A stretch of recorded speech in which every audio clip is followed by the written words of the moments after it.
aimable assistance, très honoré aujourd'hui pour vous saluer. Donc, salam alaikum, bonjour, Azul Fillah. Je suis très ravi d'être parmi vous aujourd'hui et d'être un actionnaire de ce débat scientifique qui,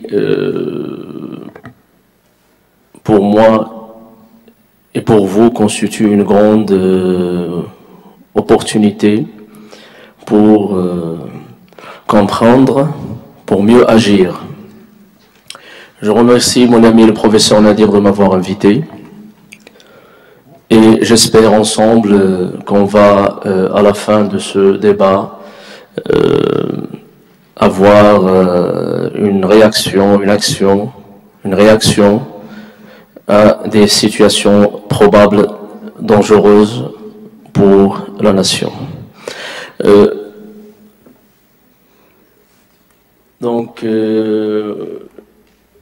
Je suis médecin légiste au CHU de Bjaya et je suis enseignant-chercheur hospitalier universitaire. Ma conférence intitulée telle que les gestions et identification des cadavres, quelle mission pour le médecin légiste dans les catastrophes naturelles ou industrielles où on va voir les conflits d'armes. C'est vrai que notre mission en tant que professionnel et trouve sa trace dans une haute institution dans le monde, c'est le Haut Commissariat des Nations Unies des droits de l'homme. Il parle de nous dans le sens où la pratique de la médecine légale consiste à examiner les personnes décédées, les personnes vivantes et comporte également les procédures d'identification. On va le savoir pourquoi.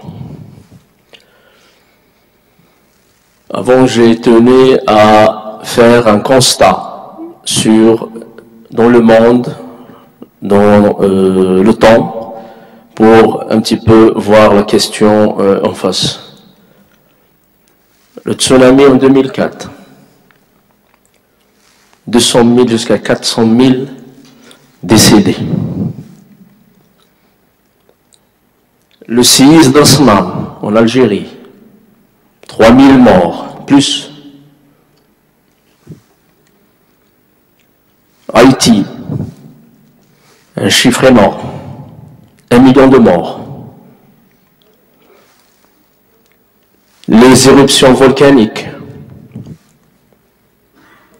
les conflits d'armes, les génocides, les crimes de guerre, le massacre de Srebrenica, les Bosniaques, 8 000 musulmans décédés. C'est un génocide aux frontières de l'Europe. Nul n'est à l'abri. On a vu, le bilan est lourd, le constat même est inquiétant. Apparemment, les catastrophes ne laissent pas que de survivants, ni de blessés. Elles laissent des morts. Et généralement, sont non identifiés, non identifiables. Des milliers de cadavres. Il s'agit là d'un drame humain, d'un grand problème de société, d'un défi pour la nation. Et en plus, une lourde mission pour nous.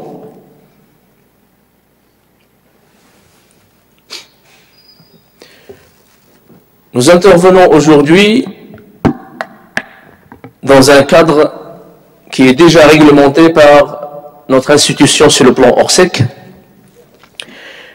qui est bien défini dans la loi de 2004, dans le cadre de la prise en charge, prévention, action et développement durable contre les catastrophes. Donc, notre action, elle est réglementaire et organisée. Le plan Orsec est un plan national qui assure donc la coordination et l'implication directement de la nation. Alors maintenant, quelle est notre mission en tant que professionnels, les médecins légistes, sur place, enfin, devant les catastrophes? Premièrement, sur le lieu des drames. On appelle communément chez nous la levée des corps. On se déplace à l'endroit là où on a, il y a des sinistrés. On se déplace pour faire les premiers examens. Notre première mission, c'est de constater le décès, après avoir évacué les blessés, après avoir pris en charge, enfin, les blessés, les vivants. Donc, on doit donner à chaque corps un diagnostic de la mort. Donc, il est mort. C'est très important, parce que la mort est un diagnostic médical. Il faut qu'il y ait un médecin sur place.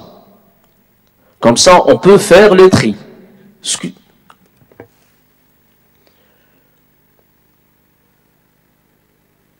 Après avoir constaté les décès, maintenant, ils sont localisés, c'est bon, on doit les prendre en charge. Comment?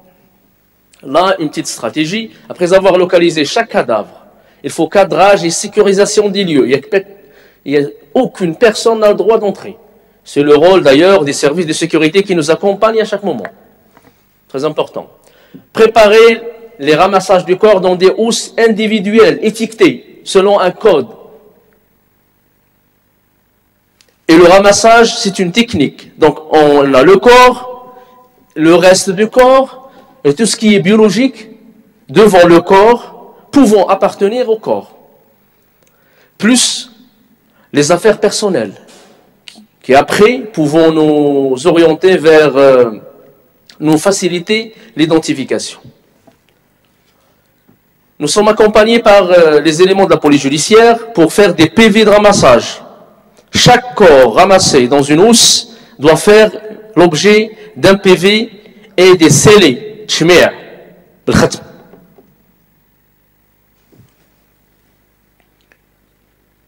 Éventuellement, le code est là et on prépare les transferts au service de médecine légale.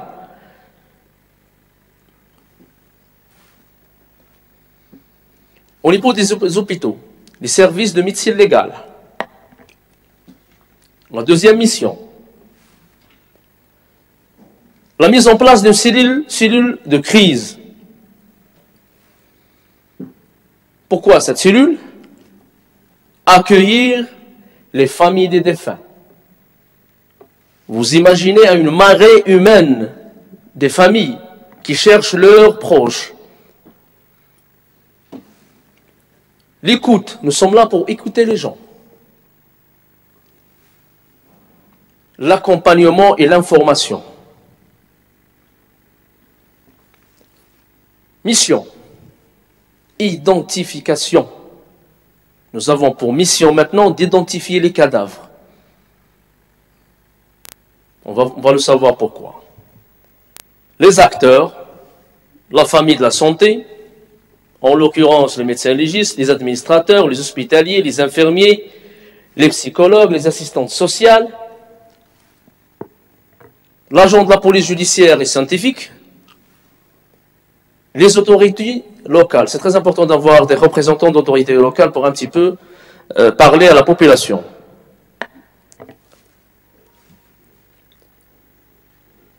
Deuxième mission, donc dans le deuxième relais dans la mission au niveau du service de médecine légale, c'est de la rédaction des certificats de décès.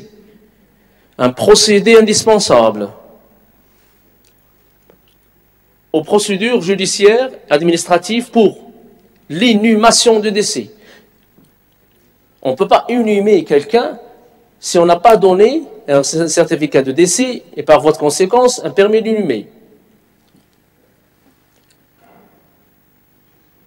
Deuxièmement, attribuer donc quand on donne un certificat de décès par le procureur ou ses collaborateurs, le parquet, ça nous permet de commencer les autopsies pour les cadavres non identifiés. On va le savoir pourquoi. Deuxièmement, pour savoir, en deuxième temps, pour faire les prélèvements d'identification toujours. Et ça, c'est très important. Pour délivrer le certificat de décès, il faut une identité.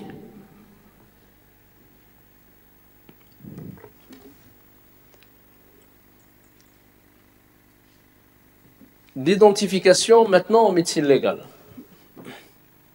Un cadavre non identifié cause un trouble public. C'est qui? C'est un obstacle à l'inhumation. On ne peut pas enterrer quelqu'un s'il n'est pas identifié. Ça, c'est une règle.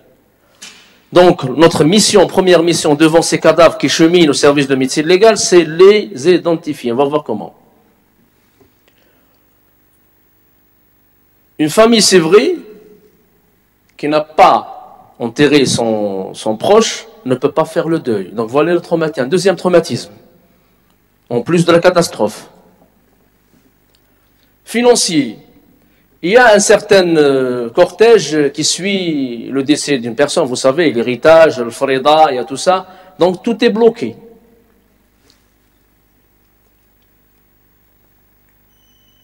Quel est l'objectif de l'identification?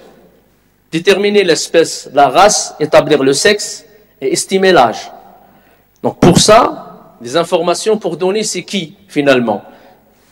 Donc c'est un corps d'un humain, il y a une race un petit peu nord-africaine, maghrébine.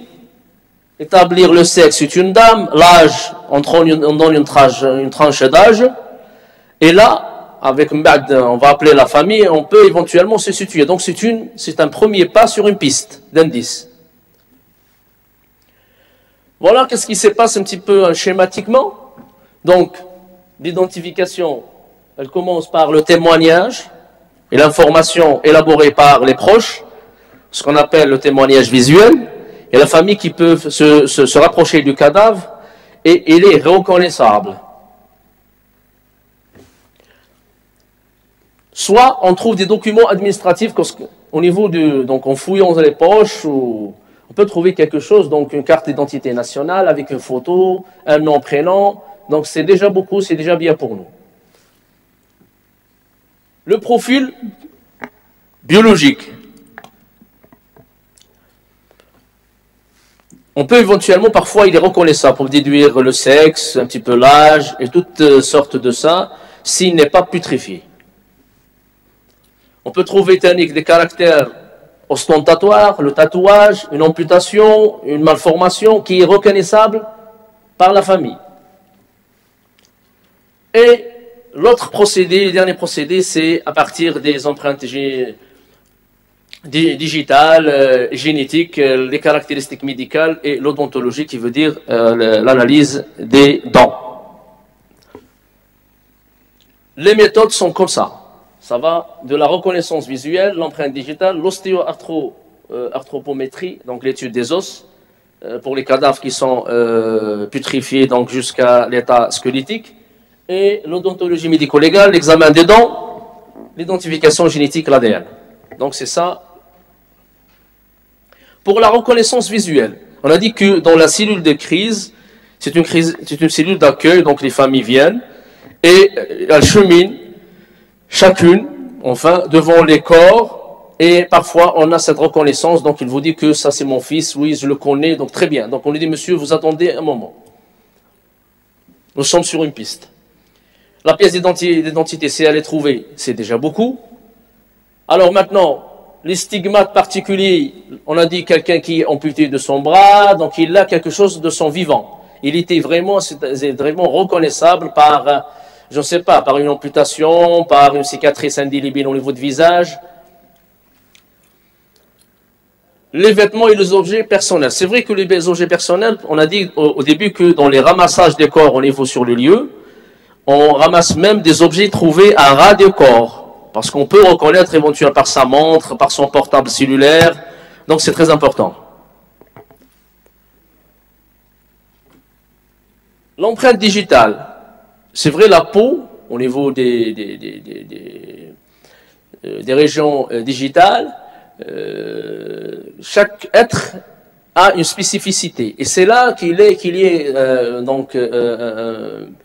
cette signature spéciale de chaque être enfin être humain, sur cette empreinte digitale qui aide à le reconnaître et qui est bien structurée dans les logiciels de la police judiciaire. Hein. On a un fichier national. Il y a l'examen des dents qui est très important. Pourquoi? Parce que la dent, vraiment, c'est un réservoir d'ADN. Il y a beaucoup de... Donc, deuxièmement, elle résiste dans les conditions catastrophiques. Par exemple, jusqu'à une température à 1650 degrés, la dent, elle résiste par rapport au tissu, de l'autre tissu du corps. Donc, c'est très important. L'ostéoanthropométrie, c'est parfois, dans les catastrophes, les corps sont un petit peu trouvés, mais tardivement. Surtout quand il s'agit donc les corps qui sont noyés et tout ça, donc il y a la pression aquatique et tout ça, donc la putréfaction elle est accélérée, donc nous sommes à l'état squelettique. Donc on peut trouver plusieurs squelettes dans une fosse, dans les génocides. Et là, ça un petit peu nous complique les choses, mais heureusement qu'il y a des techniques, on appelle ça l'ostéoanthropométrie, qui nous permet à travers donc l'étude la reconstitution du squelette, l'étude des os, de tirer un petit peu des informations via l'identification. L'ADN, très utile pour les raisons suivantes. Il est propre à chacun individu, reste constant pendant la durée d'une vie, il suit la loi de Mendel de l'hérédité, donc les descendants ont toujours quelque chose de leur ascendant, et un enfant étant composé à partir, et donc il y a composé donc à partir de deux parties maternelle et partie paternelle. Il peut être analysé pour n'importe quel tissu, avec prédilection pour les tissus qui sont un petit peu solides, l'os, le muscle, parfois les racines des cheveux, les dents avec racines, et même dans le sang. Donc c'est très bien. Donc on peut éventuellement trouver quelque chose, surtout au niveau des os. Conclusion. Après avoir un petit peu survolé notre mission, qui s'intitule « Difficile », pour finalement, c'est vrai, notre mission, elle est sociale, administrative et judiciaire. Une personne qui est décédée est abolie judiciairement. Dans ce sens qu'on doit identifier une personne pour permettre à une procédure judiciaire et administrative d'être initiée. Nous faisons des autopsies pour rechercher éventuellement les causes de la mort. En cas on trouve par exemple des cas de catastrophe, on sait pas, c'est pas les catastrophes, dans certaines situations, on trouve beaucoup de corps dans une fosse par exemple, et on ne sait pas de quelle cause ils sont décédés. Donc on doit faire des autopsies pour la cause du décès et pour faire un maximum de prélèvements. Parfois, pour prélever un muscle, on doit faire une autopsie, un muscle profond, par exemple. Et l'administratif, inscription sur les registres de décès.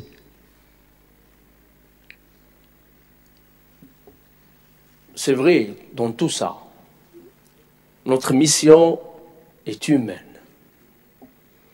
Et ça rentre dans l'âme de notre organisme, le Croissant Rouge.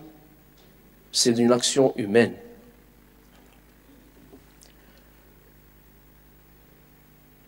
Cette image qui a fait le monde d'une cette dame, cette mère, qui est un petit peu donc, dans la tombe de son fils à Srebrenica en Bosnie, après 10 ans, je crois.